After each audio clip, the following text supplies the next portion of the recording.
मार्मिक यहाँ पर विषय चल रहा है। ये इसका जो हमें स्वाध्ययन करना है, हम इस तरह से चाहते हैं, इस तरह से हम स्वाध्याय करें कि हमें कोई गाथा, कोई बड़ा विद्वान सामने बोले कि प्रवचन साहब में ऐसा, तो हमें ख्याल में आए कि हाँ वहाँ पर ऐसा लिखा है और उसमें ये बातें और है। हमें इस तरह से इसे हम ना पढ़ें कि किन्हीं की बातें हैं, बड़े बड़े विद्वानों की बातें हैं, ये तो मुनिराजों के पढ़ने की चीज़ है। नहीं, ये हमारे पढ़ने की चीज़। इन्हें हम ऐसे आत्मसात करें, ऐसे समझें कि एक एक गाथा का भाव, गाथा जरूरी नहीं है, गाथा जरूरी नहीं है याद हो, नहीं वो गाथा का एक एक शब्द, एक एक भाव अपने मन में बसे।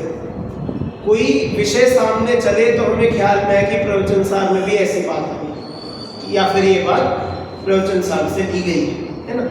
तो इस इच्छा से हम इस बात को हृदय में रखते हुए यहाँ पर स्वाध्याय में अपना करना है। थोड़ा सा अब क्योंकि इतने दिन हो गए हैं, अपने को क्या याद हो क्या ना हो, एक बार थोड़ा पीछे से चल के अपन देख लेते हैं क्या क्या हमने पढ़ा है। रिवीजन एक बार हो जाएगा तो बेहतर है। तो हमने सबसे पहला जो अधिकार था, जो पीठे का अधिकार, वहाँ पर हमने मंगलाचरण किया। हमने अनेक अनेक देवों को, अनेकांत को, धर्म को, जिनवाणी को नमस्कार किया। क्यों किया? जिससे इनके प्रसाद से हमें ये जो सम्यक तो ज्ञान चारित्र है, सम्यक दर्शन ज्ञान चारित्र है, वो प्राप्त हो। सबसे पहला तो वो था। फिर उसके बाद अपन ने देखा कि जो शुद्धोपयोग है, मतलब ये सम्यक तो क्यों प्राप्त करना है? मोक्ष के। मोक्ष कैसे जाएंगे? शुद्धोपयोग से। अब भैया शुद्धोपयोग क्या है? तो फिर वहां से अपनी शुद्धोपयोग की प्रारंभिक भूमिका बनी।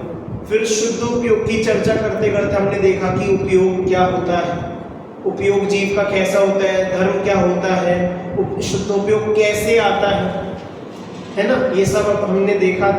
उसमें फिर बताया था कि समता से होता है, समता क्या होती है ना, मोह शोभ से रहित परिणाम हो सकता है, ऐसे सब हमने सब पढ़ा था। देखो अब इसमें भी अपने को कितना फायदा है कि मैंने बस एक शब्द बोला समता, और समता से पूरी दुनिया में बोले समता। समता मतलब धैर्य रखना, समता मतलब शांति संतोष रखना, और यहाँ समता का क्या, मोह शोभ से रहे। तो आपको ये एकदम ख्याल आ गया, तुरंत एकदम ये ख्याल में आए बात की समता का अर्थ ये होता है। तो ही तो हम कुछ एक सही मार्ग पर लगेंगे अपने जीवन में। दैनिक जीवन में कोई बोले भैया संतोष रखो, हमें हमारे साथ कोई परिस्थिति आ जाए, हमें कोई बोले भैया समता धारण करो, तब हमें ये बात ख्याल में आएगी कि हाँ समता मतलब बोली, समता मतलब तो ये होता है कि संपूर्ण मोह और राग द्वेष का त्याग करें, इसका नाम समता है। इस जिनवाणी को हम ऐसे पढ़े जैसे बालबोध हो, जैसे छोटे बच्चे पढ़ते ना, बिल्कुल बार बार उन्हें पढ़ाते हैं, जब तक याद नहीं होती ना बार बार पढ़ाते हैं, बार बार पढ़ाते हैं, बार बार बुलवाते हैं। क्यों?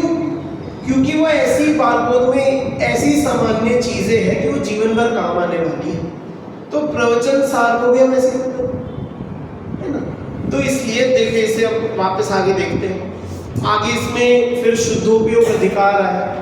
शुद्धोपयोग अधिकार में बताया कि शुद्धोपयोगी जीव कैसे होते हैं, मतलब अरिहंत और सिद्ध भगवान कैसे होते हैं। उसके बाद बताया कि जो शुद्धोपयोग के मार्ग में है, ऐसे मुनिराज कैसे होते हैं, उनकी क्या अवस्था होती है, वे क्या करते हैं।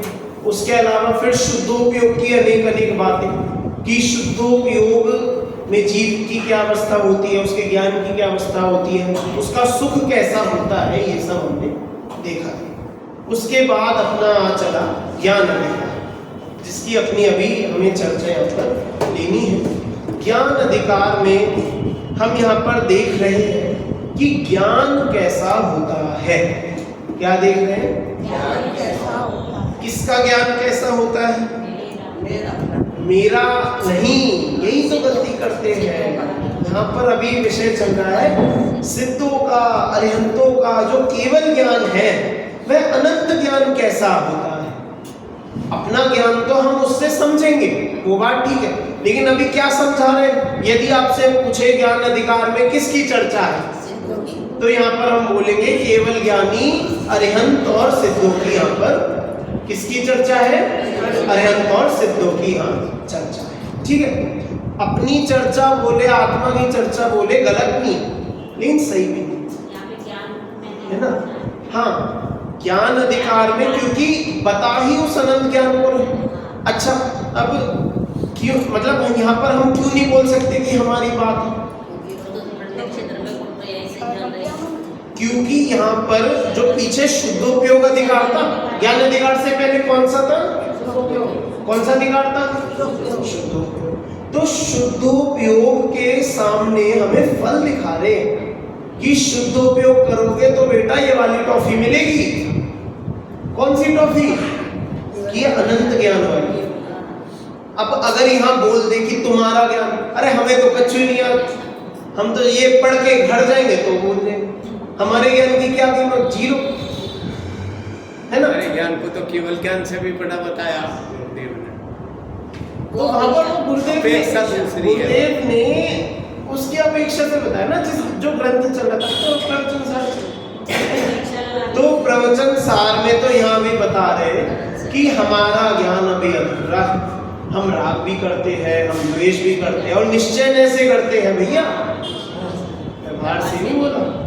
पीछे ख्याल होगा, गाथा में आया था, ख्याल है सभी को कि हम जिस समय जो भाव करते हैं, 8वीं गाथा में आता है ना, ख्याल है सभी को, है ना, होता है वो उस समय उस काल में वो वही भाव रूप। तो यदि हम राग करेंगे तो हम क्या है? हम रागी है भैया, और व्यवहार से नहीं, परमार्थ से है, निश्चय से। समझ में आया? तो इसलिए यहाँ पर इस परम ज्ञान को दिखाया जा रहा है। इसलिए यहाँ पर एक केवली भगवान के ज्ञान को दिखाया जा रहा है। क्यों दिखाया जा रहा है? जिससे हमें इसकी महिमा आए और हम इसके प्रति कुछ यत्न करें, कुछ पुरुषार्थ करें, कुछ उस शुद्धोपयोग की ओर कुछ आगे कदम तो बढ़ाए। अगर नहीं बढ़ाएंगे तो फिर जहाँ बैठे बैठे रहो, पनिया भी क्या नहीं है ना। तो इसलिए इस ज्ञान अधिकार में किसकी बात है, किसकी चर्चा है? केवल ज्ञानियों के ज्ञान की। ठीक है, किसकी बात है? केवल ज्ञानियों के ज्ञान। अच्छा, अब इसमें सबसे पहले यहाँ पर दिखाया था कि केवली भगवान कैसे, मतलब उनका ज्ञान कैसा होता है, और उसमें अलग अलग विशेषताएं बताई थी कि उनका ज्ञान सबसे पहले तो प्रत्यक्ष होता है ना, अनंत होता है, अबाधित होता है, किसी के द्वारा बाधित नहीं होता। और क्या क्या है इसमें कि इंद्रियातीत है, सर्व ओर से सर्वात्म गुणों से समृद्ध है, स्वयं में ज्ञान रूप हुए हैं, और उनके कुछ भी परोक्ष नहीं है ना। ऐसे सब यहाँ पर पूरी इसकी खूब चर्चा थी। फिर उसके बाद हमने देखा कि ज्ञान और आत्मा का क्या संबंध है, कि ज्ञान और आत्मा का कैसे संबंध है, क्या संबंध है, कि आत्मा ज्ञान जितना और ज्ञान जो है वो आत्मा जितना। हाँ मतलब ठीक, हाँ ठीक है, आत्मा ज्ञान प्रमाण है और ज्ञान ये प्रमाण है। और अब क्योंकि पूरी दुनिया ही ये है, तो इसलिए आत्मा को वहां पर मतलब सर्वगत इस शब्द से प्रेषित किया गया था, समझाया गया। सर्वगत का मतलब ये नहीं कि भगवान हर जगह है, सर्वगत का मतलब ये नहीं कि भगवान कण कण में बसे हुए हैं, कण कण में विद्यमान है। सर्वगत का मतलब है कि भगवान सब कुछ जानते हैं, इस जगत में कुछ भी ऐसे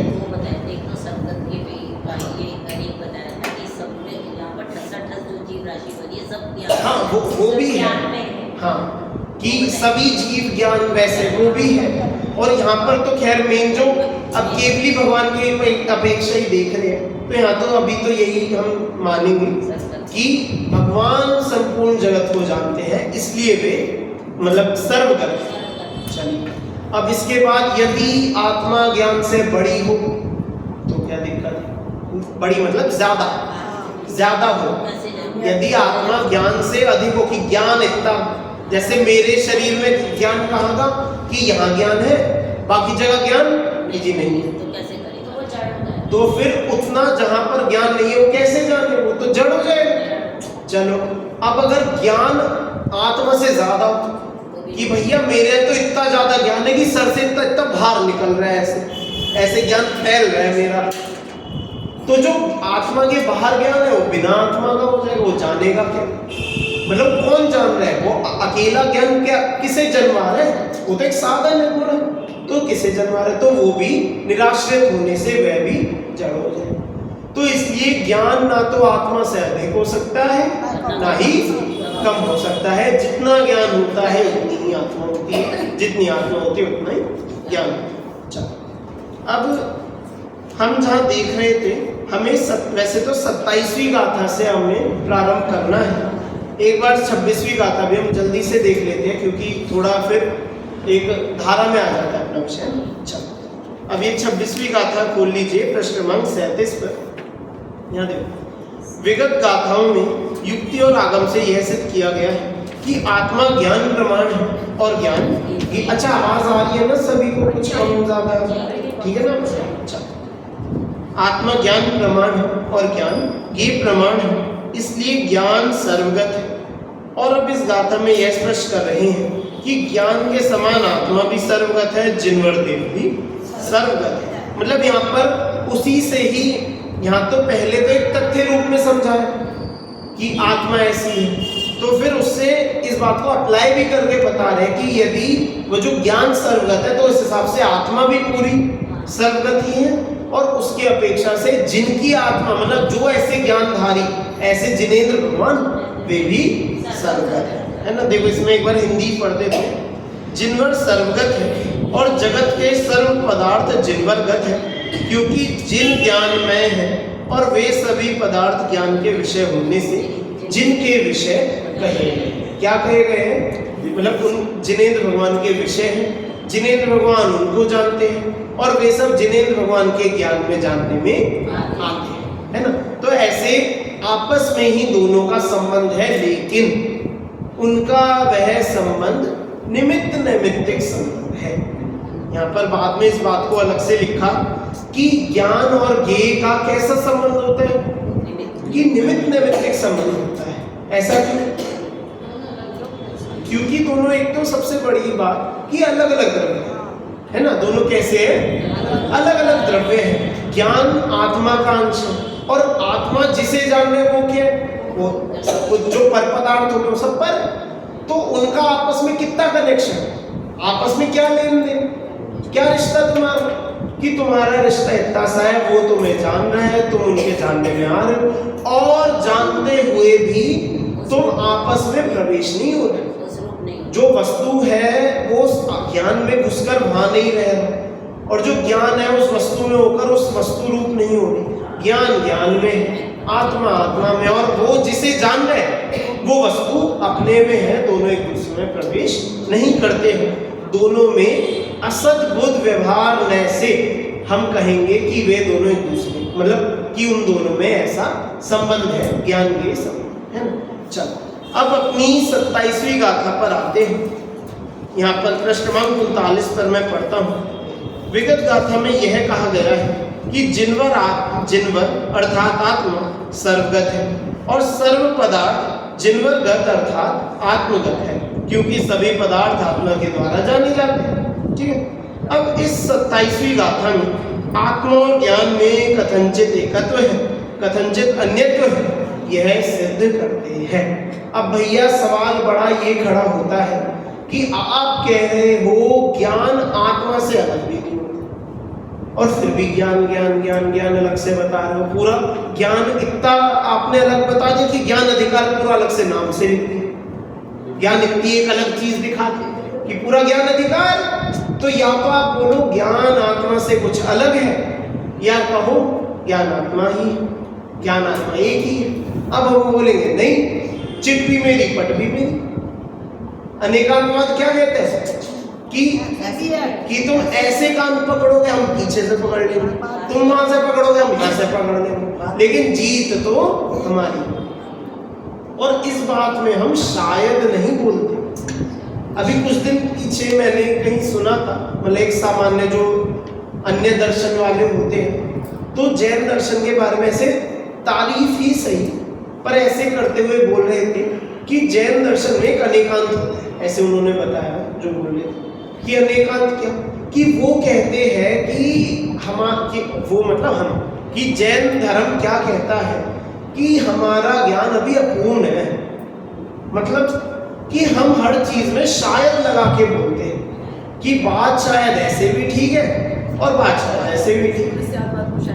हाँ, ऐसे बताते हैं, क्योंकि जब एक ऊपर से देखे ना लगता भी ऐसे कि इन्होंने तो इस बात को भी सही बोल दिया, इस बात को भी, इन्हें पक्का ही नहीं पता, इन्हें निर्णय ही नहीं, ये तो दोनों बात पकड़ रहे, दोनों नावों में पैर रखे हुए, तो फिर तो गिरेंगे।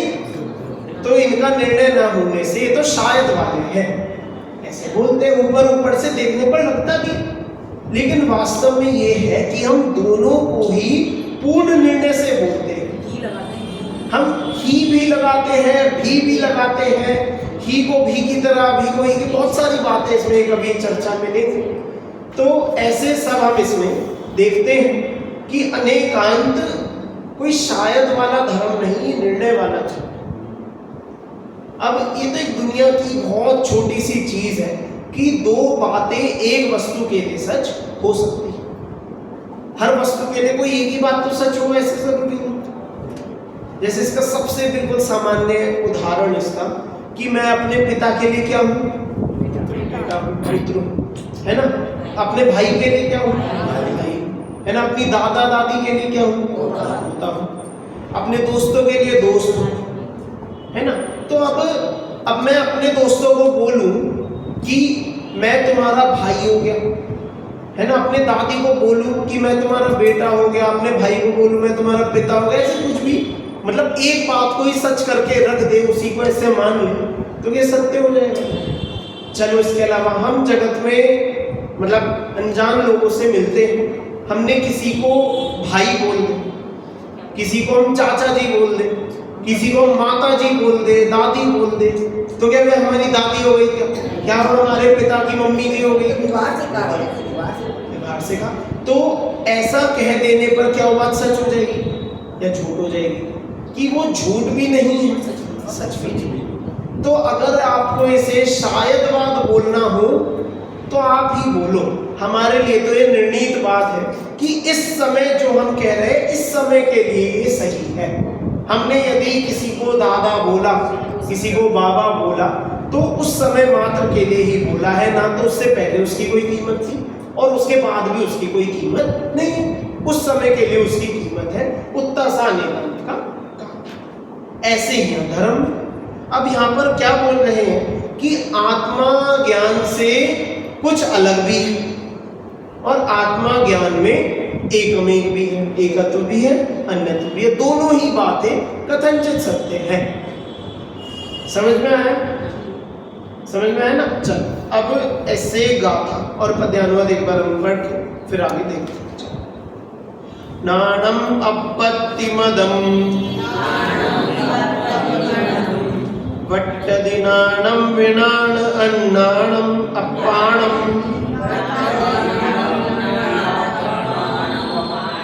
तम्हाणाणं अप्पा अप्पाणाणं व अन्नं वा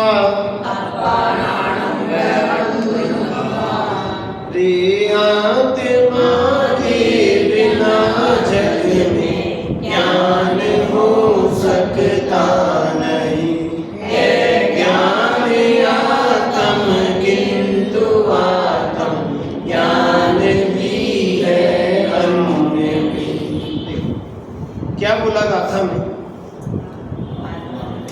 नाणम अपत्तिमतम, मतलब कि ज्ञान आत्मा ऐसा ही है कि ज्ञान ही आत्मा है। मतलब एक बार को जब ये शुरू किया ना, नाणम अपत्तिमदम, मतलब कि ज्ञान आत्मा है ना।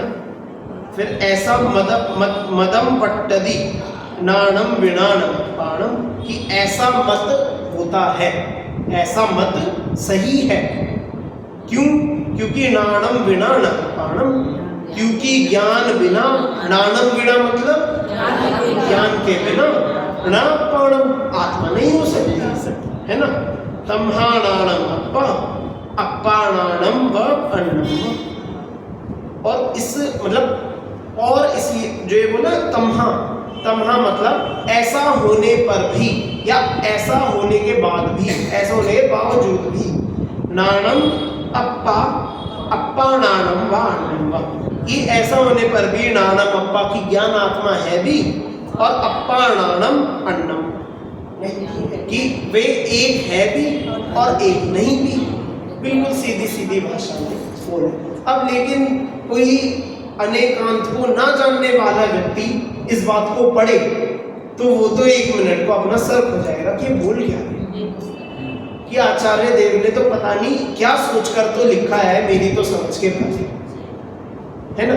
अब समझ ही ना है क्या बोले कि आत्मा ज्ञान है भी, आत्मा ज्ञान नहीं भी।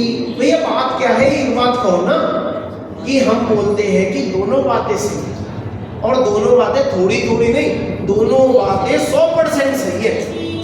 दोनों बातें बिल्कुल 100%, बिल्कुल 64 फुटी सत्य, बिल्कुल 100% सही है, कोई इनमें जरा सा भी अंतर नहीं है। अब कैसे है इसे हम देखते हैं। ज्ञान आत्मा है ऐसा जिनवर देखा मत। क्या बोला? ज्ञान आत्मा है, ये बात तो सबको स्वीकार है कि ज्ञान ही आत्मा है। आत्मा के अतिरिक्त अन्य किसी द्रव्य में ज्ञान नहीं होता, इसलिए ज्ञान आत्मा है। समझ में आया कि ज्ञान के अलावा अन्य कोई आत्मा क्यों नहीं है? क्योंकि ज्ञान आत्मा के बिना होता ही नहीं। भाई ज्ञान कहीं ऐसा भटकता हुआ मिल जाएगा क्या हवा में कि वहां कहीं एक्स्ट्रा ज्ञान पड़ा हम रख लें, हम आपका ज्ञान छीन के हमने कम है आपसे लेके रख लें। तो जिसमें जितना ज्ञान होता ही, और इसलिए प्रत्येक ज्ञान ही आत्मा है, उसके अलावा अन्य कुछ ज्ञान नहीं होता। ज्ञान तो आत्मा है, परंतु आत्मा मात्र ज्ञान नहीं है, अपितु ज्ञान गुण द्वारा ज्ञान है और सुखादि अन्य गुणों द्वारा अन्य है। कि हम बोले कि आत्मा ज्ञान है तो क्या बस ज्ञान ही है क्या? उसके अलावा और कुछ नहीं है। कि अब मैं अंकल को बोलूं कि अंकल जी, तो अब क्या इनके दुनिया से सारे रिश्ते नाते खत्म हो गए और बस मेरे अंकल रह गए थे, है ना। और कुछ इनकी वो नहीं बची क्या कि ये अपने घर के मालिक है, अपनी पत्नी के पति है, अपने बच्चों के पिता है ना। ये अपने रिश्तेदारों के, उनके अपेक्षागत रिश्तेदार हैं। ये सबके अपने अपने इनके संबंध है। अब मेरे अंकल बोलने से वे सब रिश्ते खत्म हो गए? ये सब खत्म तो नहीं हो जाएंगे ना। अब मैं अपने पिताजी को पिता बोल दूं तो क्या मेरे भाई बहनों के पिता नहीं रहे क्या? सिर्फ मेरे ही पिता है? उनके भी पिता है ना। तो मेरे लिए तो वही अकेले पिता है, मेरा अन्य कोई पिता नहीं, एक ही पिता है। लेकिन उनके लिए वे 3 बच्चों के पिता है।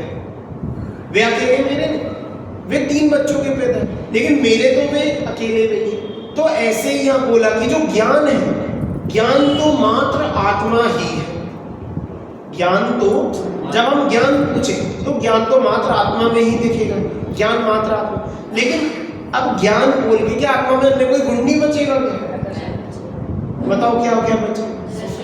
कि सुख बचेगा, श्रद्धा बचेगा, दर्शन बचेगा, वीर्य बचेगा, अनेक अनेक अनंत गुण हैं। तो वे सब खत्म हो जाएंगे क्या?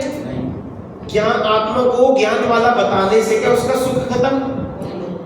अब अगर कोई एकांतवादी हो तो बोलेगा कि हाँ भैया खत्म हो जाए।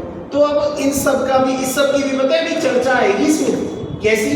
कि अब कोई बोले कि हाँ भैया चलो हम कहते हैं कि आत्मा को ज्ञान वाला बोला तो ज्ञान कह रहा हो, कुछ भी नहीं है। क्यों?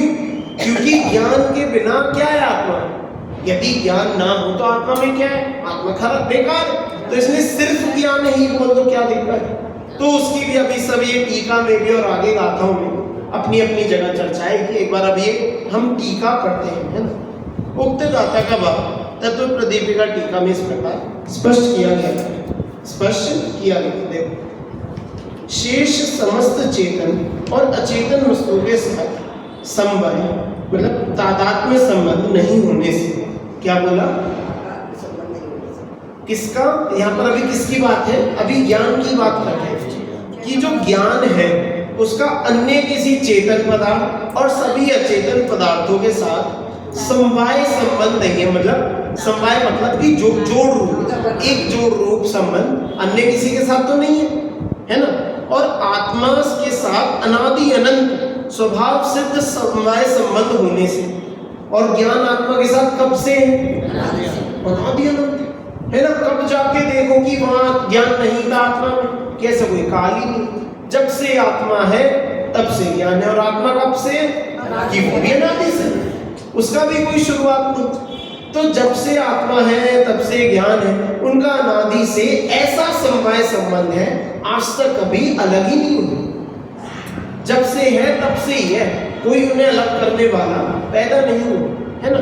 तो यहाँ पर क्या बता रहे कि अनादि अनंत स्वभाव सिद्ध समवाय संबंध है, ठीक है। फिर क्या बोला कि आत्मा का अति निकटता से अवलंबन करके, क्या बोला? आत्मा का अति निकटता से अवलंबन करके प्रवर्तमान होने से और आत्मा के बिना अपना अस्तित्व ही नहीं रख पाने के कारण, देखो दो बातें बोल दिया जल्दी। पहला तो बोला कि अति निकटता से अवलंबन करके प्रवर्तमान होने से, कि आत्मा उस ज्ञान का बहुत अवलंबन करती है। क्या बोला? कि जो आत्मा का उस ज्ञान पर बहुत अवलंबन है, मतलब अति निकटता से अवलंबन का अर्थ यहाँ पर ये है कि जैसे होता है, देखो अब ये थोड़ा अवलंबन समझते हैं। अवलंबन कहना क्या चाहते हैं? अवलंबन का यहाँ पर अर्थ हम ये समझेंगे, मतलब अवलंबन का सामान्य अर्थ तो जानते हैं। अवलंबन मतलब सहारा, मदद, हेल्प ले। तो एक तो जैसे होता है कि हमने किसी की हेल्प कर दी, दूर से ही हेल्प कर दी, कि कहीं कोई परेशान है, हमने उसके लिए थोड़ी धनराशि भिजवा दी, कोई मदद सामग्री भिजवा दी, तो उसकी मदद हो गई, हम उसका सहारा बन गए। और एक होता है कोई परेशानी में हम खुद जाकर उसकी सारी परेशानियों का समाधान किया, वहाँ बैठकर उससे बात की, उसे जो जो दिक्कतें उससे निपटे, उसे उसकी परिस्थिति से निकालकर उसे सही मार्ग में लगाया। एक होता है ऐसी मदद कर। तो एक तो जो हमने दूर से मदद कर दी, तो उसमें आपस में इतना जुड़ान नहीं होगा, बस हमने पैसे भिजवा दिए जी, अब मदद होगी तो हो जाएगी, नहीं होगी तो क्या करें। ऐसे ही होते कि जी हमने तो अपनी तरफ से अपना फर्ज पूरा उठा दिया, हमने तो अपना भैया जो काम था पूरा कर दिया। और एक होता है कि जाकर पूरा अच्छे से देखना कि जिसकी मैं मदद करना चाहता हूँ उसे मदद मिल रही है कि नहीं, जो कार्य मैं चाहता था वो हुआ कि नहीं, वो जो परेशानी में था उससे वो उभरा कि नहीं। तो इसे कहते हैं, जो हम जाकर किसी की मदद करें उसे कहते हैं अति निकटता से अवलंबन। कि आत्मा ज्ञान पर इतना ज्यादा आलंबित है, अवलंबन लेता है कि उसके बिना बिल्कुल शून्य है। आत्मा ज्ञान से ही कुछ अपनी अस्तित्व की सिद्धि कर सकता है। भैया बिना ज्ञान के क्या पत्थर है? अब मान लो, चलो हम किसी पुद्गल पदार्थ को मान लो, देखो इसमें कोई ये मत बोलना कि पंडित जी ऐसा कह रहे हैं, हम मान लो किसी पुद्गल पदार्थ में सुख गुण दे दें। मान लो हमने ये माइक है, हमने इसमें सुख गुण किसी शक्ति से बढ़ दिया, मान लो, हो तो सकता नहीं, मान लो, ठीक है, मान लिया। अब यदि इसमें सुख गुण आ गए, ठीक है, अब बताओ ये सुखी है कि दुखी? आपको क्या लगता है कि ये सुखी है कि दुखी? कि मैं तो इसके बिल्कुल मुंह पकड़ के ऐसे चिल्ला रहा हूँ इसमें, बस, है ना। देखो वो बात पकड़ी कि हाँ, अगर हम इसमें सुख होता भी तो उस बात का इसे ही कैसे पता चलेगा ये सुखी है कि दुखी, जब तक ज्ञान हो। ज्ञान के बिना सुख दुख होने का भी क्या मतलब है? हम सब कुछ चाहिए ना, उसकी प्रकटता के लिए, उसके जानन के लिए, उसके पहचान के लिए, कुछ और भी चाहिए। तो एक सुख गुण होने मात्र से क्या सुखी हो जाएगी? हो सकते है ना। तो ज्ञान का अति निकटता से अवलंबन है, ज्ञान का इतना ज्यादा जोर है, एक बार को बाकी अनंत गुणों में से कुछ गुण कम हो। अरे मैं कहता हूं अनंत में से 99.99999 बहुत इतने गुण हटा दो, लेकिन जो मेन 8, 10, 12 गुण हैं, जो जितने 12, 15 जो मेन गुण होते हैं आत्मा के, मात्र उतने भी हो ना तो भी कोई दिक्कत नहीं है, बस वो मेन गुण होने चाहिए। समझ में आई बात? अब अनंत गुण है, कोई गुण कुछ कर रहे हैं, कोई गुण कुछ कर रहे हैं, सबका अपना अपना काम है। हम ये नहीं कह रहे कि उन गुणों को खत्म कर दो, गुण है ठीक है, पर ज्ञान के बिना जानेंगे ज्ञान के बिना सब शून्य है ना, सब दिखा।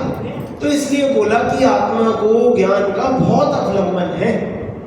उस ज्ञान के बिना आत्मा प्रवर्तेगी नहीं, कुछ करेगी नहीं, बिल्कुल शून्य हो जाएगी। तो इसलिए ज्ञान के बिना जो चीज नहीं है तो हम उसे यही बोलेंगे कि ज्ञान ही सब कुछ है इसका। एक नवजात शिशु है, 1 महीने का बालक है, बताओ उसमें कितनी शक्ति है, वो क्या कर सकता है? खुद से कुछ नहीं कर सकता है ना। मतलब हाँ, वो वैसे नहीं पूछ रहा, आत्मा रूप से नहीं पूछ रहा मैं वैसे पूछ रहा हूँ। दुनिया की अपेक्षा 1 महीने का बच्चा क्या कर सकता है दुनिया में? कुछ नहीं कर सकता। वो तो रोना जानता है, आंखें खोलना जानता है, दूध पीना जानता है, और क्या जानता है? कुछ नहीं जानता। लेकिन वो अपनी उसकी माँ को उसमें क्या दिख रहा है? उसकी जो माँ है उसे अपने बालक में क्या दिख रहा है? कि पूरा उसमें करेगा मेरी जवान कि पूरा बड़े होने तक जो ये पुरुष बन जाएगा, मुझे तो वो दिख रहा है। अब एक माँ को तो उस छोटे से बालक में भी पूरा वो दिख रहा है ना, हाँ पूरा दिख रहा है। तो ऐसे जैसे वो जो बालक है अपनी माँ पर पूर्ण रूप से अवलंबित है, बहुत अति निकटता से अवलंबित है। यदि उसकी माँ ना हो तो वो उस दुनिया में कुछ नहीं कर सकता। अभी वो बालक को हम यहाँ बिठा दे, भैया चलो काम कर, क्या करेगा? कुछ नहीं कर सकता। और लेकिन अपनी माँ के साथ रहेगा, माँ उसका लालन पालन करेगी, तो बड़ा होकर अपनी योग्यता अनुसार कुछ करेगा, है ना? समझ में आई ना बात समझ में आ रही है कि नहीं भाई? है ना? तो ऐसे ही जो आत्मा है वो ज्ञान के बिना क्या कि कुछ भी नहीं है। मतलब अभी देखा जाए, अभी जो बात चल रही है उस अपेक्षा से ज्ञान के बिना आत्मा कुछ भी नहीं है। क्या आत्मा का अति निकटता से अवलंबन करके प्रवर्तमान होने से इसका अर्थ समझ में आया? अति आस की बात बताइए जी। तो वो आत्मा ज्ञान का अवलंबन लेते हैं, ज्ञान आत्मा का अवलंबन लेगा। आत्मा तो ध्रुव है, आत्मा तो ध्रुव है, तो आत्मा ज्ञान का अवलंबन कैसे ले सकता है? आत्मा तो ध्रुव है, अखंड है, ज्ञान नहीं है वो तो अति आस का वर्ड बोला आपने, अति निकटता से अवलंबन। निकटता जो है ज्ञान आत्मा के पास जाएगा कि आत्मा ज्ञान का अवलंबन लेगी, ज्ञान आत्मा का अवलंबन लेगा। आत्मा तो ध्रुव है, बीच में कोई आता नहीं है, अति जाएगा, आत्मा अवलंबन ज्ञान का लेगा। तो आत्मा अवलंबन ज्ञान का लेगा तो आत्मा तो ध्रुव वस्तु है, वो तो बिल्कुल अखंड है, बिल्कुल लोहे का पिंड है, वो तो उसमें कुछ चीज आ नहीं सकती, कोई चीज जा नहीं सकती। रही बात ज्ञान की, ज्ञान अगर लेगा तो ज्ञान के जो 4 श्रुति ज्ञान है, मति ज्ञान, श्रुति ज्ञान, अति ज्ञान, तो घूमता फिरता तो वही जाएगा ना आत्मा के पास में, या आत्मा ज्ञान का अवलंबन है। इसको जरा बताओ। जो आपने पूछा है कि ज्ञान आत्मा का अवलंबन लेगा कि आत्मा क्या लेगा, वही करने वाला तो आत्मा ही है। ज्ञान गुण कुछ है थोड़ी खुद में, ज्ञान को छोड़ दो। ज्ञान गुण एक अकेला गुण है और आत्मा अनंत गुणों का भेद है। नहीं मतलब ज्ञान खुद कुछ है थोड़ी, अलग से कोई वस्तु नहीं, ज्ञान कोई वस्तु थोड़ी है। गुण है, ज्ञान आत्मा की एक विशेषता है, क्वालिटी है। जो आत्मा का जो ध्रुव स्वभाव है उसी का ये कंडीशन ज्ञान। तो यहाँ पर वो अपना ही अवलंबन ले रहा है। ज्ञान कोई देखो अलग, इसलिए बोला कथनचित। देखो बार बार याद रखना, कथनचित बोल रहे हैं, सर्वथा नहीं बोल। जैसे नींबू है, उसको खटास को अब नींबू की खटास निकाल के दिखाओ मतलब वो अलग अलग बोलता है, लेकिन उसको कि नींबू ही खुद ही तो खट्टा है। वो अगर खटास निकाल दी तो नींबू नहीं है, और अगर वो नींबू है तो खट्टा हुए बिना रह नहीं सकता, खट्टा ही होगा नींबू में। तो ऐसे ही जो बोला कि आत्मा ज्ञान का अवलंबन ले रहा है, मतलब अपनी स्वभाव का अवलंबन ले रहा है, अपनी शक्ति का अवलंबन ले रहा है, उसी ज्ञान का। तो देखो यहाँ पर अभी समझा भी यही रहे। अभी देखो अंतिम लाइन में पढ़ता हूँ, आत्मा के बिना अपना अस्तित्व ही नहीं रख पाने के कारण ज्ञान आत्मा ही है। यहाँ भी यही समझा रहे हैं कि जो ज्ञान है वही आत्मा है, वो एक ही है, अलग कोई नहीं है। ज्ञान को आत्मा है। ज्ञान को आत्मा, ज्ञान को आत्मा मतलब वो एक ही। अभी तो यही समझाना है कि ज्ञान आत्मा ही है तथा आत्मा तो अनंत धर्मों का अधिष्ठान होने से, क्या बोला कि अब आत्मा में अकेला ज्ञान तो होता नहीं, आत्मा में तो कितने गुण अनंत। और कब से कि जितने समय से ज्ञान है साथ में ये सारे गुण, कोई बाकी गुण बाद में थोड़ी है। जितने गुण आत्मा में तब से है, सब साथ में ही है ना। तो आत्मा तो अनंत धर्मों का अधिष्ठान होने से ज्ञान धर्म द्वारा ज्ञान है और अन्य धर्मों द्वारा अन्य धर्म। कि जब ज्ञान बोलेंगे तो ज्ञान हो जाएगा, जब ज्ञान नहीं बोलेंगे तो अन्य भी होगा। कि यह जीव सुखी है तो उस समय सुख की बात कर रहे तो सुखी, तो उस समय का ज्ञान खत्म हो गया। ज्ञान तो ज्ञान नहीं है। अच्छा हम बोले यह जीव ज्ञान है, ज्ञानी है, ऐसा बोलो तो उस समय के बाकी गुण खत्म हो गए कि सिर्फ ज्ञान ही है सभी। कि किसी भी अपेक्षा में जब हम बोले तो बोलेंगे तो हम एक ही चीज को, क्योंकि एक बार में मुंह से एक ही चीज तो निकलेगी। ज्ञान को इसलिए किया ना क्योंकि ये लक्षण है आत्मा, क्योंकि ये मूल लक्षण है, मूल ज्ञान के बिना आत्मा कुछ हो नहीं सकता, है ना। तो ये समझाने के लिए ज्ञान तो मूल है, मेन लक्षण है, तो इसलिए ज्ञान को अलग से समझाते हैं। लेकिन आत्मा ज्ञान ही है, लेकिन अन्य धर्मों की अपेक्षा ज्ञान भी है। जिस समय ज्ञान बोलेंगे तब ज्ञान है, और जिस समय ज्ञान के अलावा कुछ बोलेंगे तो उस समय वो भी है। दोनों ही बातें समझ में आया। चलो दूसरी बात यह है कि यहाँ अनेकांत बलवान है। देखो क्या कि जो दूसरी बात शुरू किस बात से की कि बलवान कौन है, अनेकांत बलवान है। अब भैया अनेकांत क्या मतलब, ऐसा क्यों बोल रहे हैं यहाँ, इस बात से शुरू क्यों किया। देखो क्योंकि यदि ऐसा माना जाए कि एकांत से ज्ञान ही आत्मा है, यदि हम बोले कि आत्मा ज्ञान से अलग है ही नहीं, हो ही नहीं सकता, आत्मा ही ज्ञान है उसके अलावा कुछ और नहीं, यदि ऐसा हम अड़ जाए, एकांत कर ले, है ना, तो ऐसा एकांत से ज्ञान ही आत्मा है ऐसा माने, तो ज्ञान गुण और आत्मा द्रव्य एक हो जाने से ज्ञान गुण का अभाव हो जाएगा। भैया जब वो दोनों एक ही है तो ज्ञान गुण अलग से कुछ है ही नहीं, तो ज्ञान गुण का नाम भी खत्म हो गया जब वो आत्मा ही है। ज्ञान गुण आप अलग से किसे कह रहे हो, वो तो एक ही है ना, एक है। जैसे देखो अब मैं इसे माइक बोलता हूँ, ठीक है, ये चीज क्या है, माइक है। अब मैं क्या इसे खोल खोल के इसके एक एक टुकड़ों को गिना के बता रहा हूँ क्या कि ये माइक है कि नहीं। अच्छा मैं इसके ढक्कन खोल के वहां फेंक दूं तो क्या वो ढक्कन अब माइक है क्या, माइक क्या है, माइक तो यही। तो उसकी अपनी सत्ता कैसी नहीं, ये जो ये वस्तु थी क्या अब ये माइक का अंश रही कि नहीं रही। और ये खुद में क्या, इसे हम क्या बोलेंगे, कुछ भी नहीं, ये तो बेकार है, ये तो कूड़ा है। समझ में आएगा सबको मिलाकर बचता है कि जब ये सब इकट्ठी रही, इकट्ठी बोली, तब तो हमने इसे माइक बोला, और जब उसे अलग कर दिया तो हमने उसे कुछ नहीं माना। और यदि हम इसे माने कि इसकी भी अपनी एक अलग सत्ता है, कि इसे हम ढक्कन बोलते हैं, ढक्कन का काम इसे इसके जो सेल है उन्हें अपनी जगह रखना है ना, तो फिर हम इसे समझाएंगे कि ये पूरा माइक मतलब माइक नहीं, माइक तो इसमें इतना सा हिस्सा है, इसे ढक्कन बोलते हैं, इसे बटन बोलते हैं, इसमें लिखा आता है इसका ये काम, ऐसे ऐसे समझाते हैं ना। तो ऐसे ही यहाँ पर बोल रहे हैं, यदि आत्मा को ज्ञान से एकांत से एकत्व मान ले कि ज्ञान आत्मा पूर्ण रूप से एक है, तो क्या होगा, ज्ञान आत्मा एक है, तो ज्ञान अलग से क्या है कि कुछ है ही नहीं। भाई एक हो गए ना, ज्ञान नाम भी कहां से रहा, फिर ज्ञान भी हटा, ये जो ज्ञान शब्द है ये भी खत्म हो जाएगा। तो फिर ये ऐसे ज्ञान गुण का अभाव हो जाएगा। देखो ज्ञान गुण और आत्म द्रव्य एक हो जाने से ज्ञान गुण का अभाव हो जाएगा, इस कारण आत्मा अचेतन हो जाएगा। अब भैया जब आत्मा में फिर ज्ञान ही नहीं बचा तो चेतन का बात कर, ये अभी बताया था ना कि इसमें सुख बढ़ दो, श्रद्धा बढ़ दो, ये बढ़ दो, वो बढ़ दो।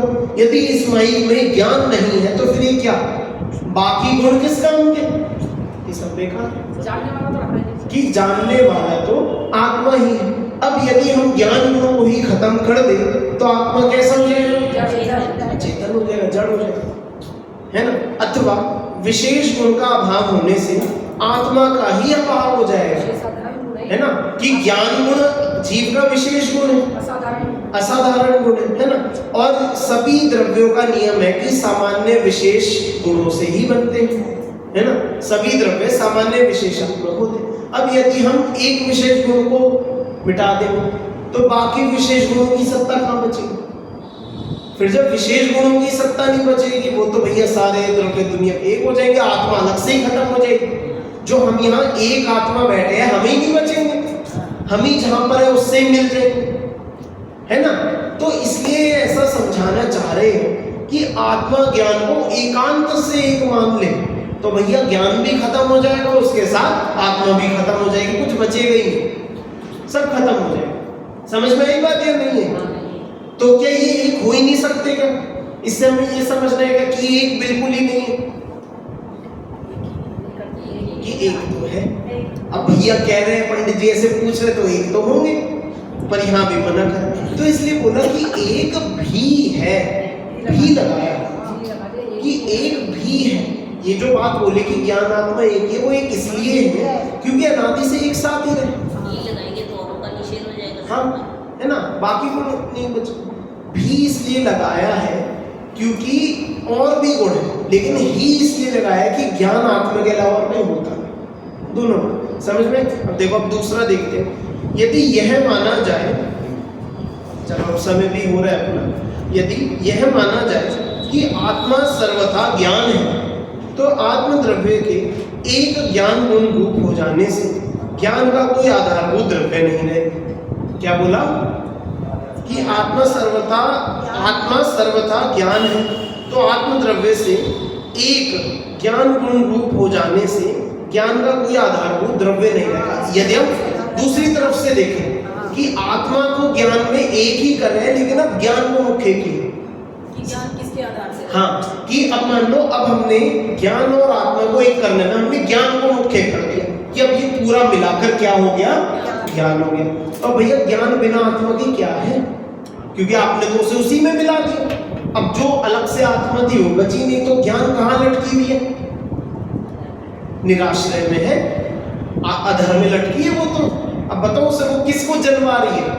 जैसे दूरबीन है, हम एक जगह दूरबीन रखते हैं, अब दूरबीन से हम देखेंगे तो हमें दूर की चीजें दिखती है। वहाँ शिखर जी में आपने देखा होगा जो म्यूजियम है, वहां से एक दूरबीन से चंदापुर भगवान की टोक दिखती है, एक से पार्श्वनाथ भगवान की टोक दिखती है ना। बिल्कुल अगर मौसम बिल्कुल साफ हो, बिल्कुल क्लियर दिखती है ना, दिखती है। अब उन्हें कोई देखने वाला ना, अब बताओ वो दूरबीनें किन्हें देख रही है? वो दूरबीन किसे देख रही है बताओ? अरे नहीं, दूरबीन की आंखें उधर है, दूरबीन उन्हें देख रही, पार्श्वनाथ भगवान के दर्शन कर लिए, चंदापुर भगवान के दर्शन कर लिए, तो बोलो। अब भैया जब कोई उनमें से देख ही नहीं रहा, कोई उनमें किसी की नजरें ही नहीं है, तो क्या है? खाली दूरबीन है, कांच के टुकड़े हैं। जब उसमें से कोई देखेगा तो ये तो उनका काम सिद्ध होगा ना। समझ में आई ये बात? कि जब तक वो उनमें से कोई देख रहा है तब तक उनका काम है, कोई देख ही नहीं ना, वो तो प्लास्टिक है, कांच के टुकड़े हैं, क्या है ना। तो ऐसे ही ज्ञान आत्मा को हम एक कर दे और उसमें बोला भी बस ज्ञान बचा। अब वो जन्मा किसे लिए? वो ज्ञान कौन जान रहा है उस ज्ञान के माध्यम से? कोई नहीं जान, कोई है ही नहीं जानने वाला, है ना। तो यहाँ ये बताया कि आत्मा द्रव्य के एक ज्ञान गुण रूप हो जाने से ज्ञान का कोई आधारभूत द्रव्य नहीं रहेगा। ऐसी स्थिति में निराश्रयता के कारण, निराश्रय मतलब आधार के बिना, कि जैसे हमें ये मंदिर बनाना है लेकिन अपने पास जमीन नहीं है, हमें मंदिर बनाना है लेकिन हमारे पास जमीन नहीं है, तो कैसे बनाओगे मंदिर? बन सकता है क्या मंदिर? कि बन तो सकता है, अपने बस कल्पनाओं में बन सकता है ना। हमें महल बनाना है लेकिन महल के लिए महल जितनी जमीन भी तो चाहिए। अब जमीन ना हो तो कल्पनाओं में बनाते ना, कुछ बनेगा क्या? कुछ आता आएगा क्या? समझ में आएगा कि आधार के बिना कोई वस्तु हो ही नहीं सकती। हर वस्तु को होने के लिए कुछ आधार चाहिए ना। तो ऐसे ज्ञान को होने के लिए ज्ञान को जान रहे, किसे जानवा रहे, कौन जान रहे ज्ञान से? कि आत्मा जान। और तुम आत्मा को ही उसमें मिला दो, एक कर दो, तो आत्मा अलग से ही नहीं बचा। चलो अब आगे देखो। ऐसी स्थिति में निराश्रयता के कारण ज्ञान का अभाव हो जाएगा, अथवा आत्मद्रव्य के एक ज्ञान गुण रूप हो जाने से आत्मा की शेष पर्यायों का अभाव हो जाएगा। क्या बोला? कि आत्मा की जो और अन्य पर्याय है, यदि हम ज्ञान को ही कह दे कि ज्ञान ही इसका सब कुछ है, तो बाकी पर्यायों का क्या होगा? शुभ गुण की पर्याय है, वीर्य गुण की पर्याय है, इतने अनंत गुण हैं, उन सबका क्या? कुछ भी नहीं। अब फिर अगर आत्मा में अन्य गुण ना हो तो पता है क्या होगा? सबसे पहले तो आत्मा ही नहीं बचेगी। क्यों? हमने तो अभी यहाँ पर अस्तित्व गुण ही खत्म कर दिया, तो ज्ञान गुण गा रहे हैं ना। अब बताओ अस्तित्व का क्या हुआ? अस्तित्व तो आपने मिटा दिया। अब भैया जिस चीज की सत्ता ही नहीं है वो क्या तो जाने क्या तो करे, कुछ ही खत्म, है ना। तो अच्छा चलो, फिर कोई बोले कि ज्ञान और अस्तित्व दो रख लो, बस ये दो रख लो और मत लेकर कि अच्छा वो बस है और जान रहा है, वो कहाँ है, वो कैसा है, वो कितना बड़ा है, उसका कुछ आकार है कि नहीं, वो और कुछ कर सकता है कि नहीं, वो बदल सकता है कि नहीं, ये सब सवाल खड़े होते, सब सवाल बनते कि नहीं बनते। तो इसमें एक एक सवालों के जवाब में एक एक गुण आके खड़ा हो जाए, फिर वो सामने वाला भी बोलेगा हाँ चलो एक गुण ले लो, ये गुण ले लो, ये गुण ले लो, ये गुण ले लो। धीरे धीरे करते करते क्या होगा कि भैया अच्छा इससे ज्यादा गुण तो नहीं लेने आ रहे, हमें तो इतने ही तो चाहिए थे। बस जितने ये सवाल खड़े होते हैं उनके जवाब में जो गुण मिलते हैं बस वही वही हमें चाहिए, उन गुणों के अलावा यहाँ पर और कुछ नहीं। देखो इससे क्या बोला कि आत्मा द्रव्य के एक गुण ज्ञान गुण रूप हो जाने से आत्मा की शेष पर्यायों का अभाव हो जाएगा और उनके साथ अविनाभावी संबंध वाले आत्मा का भी अभाव हो जाएगा। अब भैया जब वो और अन्य पर्याय ही चली गई तो भैया आत्मा ही क्या बचेगी? आत्मा भी चली गई। तो इसलिए यहाँ पर हमने अंत में क्या समझा कि आत्मा ज्ञान से एक रूप भी है और अन्य भी है, ज्ञान के अलावा और भी गुणों का भेद नहीं है। समझ में आया सब? चलो बस ये इतना सा एक लाइन और पढ़ के फिर अभी समय हो गया, फिर अपन करेंगे। उक्त संपूर्ण विश्लेषण का सार यही है कि आत्मा ज्ञान आदि अनंत गुणों का अखंड पिंड है। क्या बोला? कि अकेले ज्ञान का पिंड नहीं, ज्ञान आदि अनंत गुणों का अखंड पिंड है, बिल्कुल ऐसा लोहे का पिंड कि उसमें कुछ जा ना सके, है ना। अनंत गुण में अभेद वस्तु है। आत्मा के अनंत गुणों में ज्ञान भी एक गुण है। इस कारण यह कहा जाता है कि ज्ञान आत्मा है। इसी आधार पर यह भी कहा जा सकता है कि सुखात्मा है, श्रद्धा आत्मा है, चारित्र आत्मा है, किंतु यह नहीं कहा जा सकता कि आत्मा ज्ञान है, क्योंकि आत्मा अकेला ज्ञान नहीं सुखादि है। इस बात को हमें यहाँ पर इस गाथा से समझाया है। शेष चर्चा इसके अपन आगे देखेंगे। अभी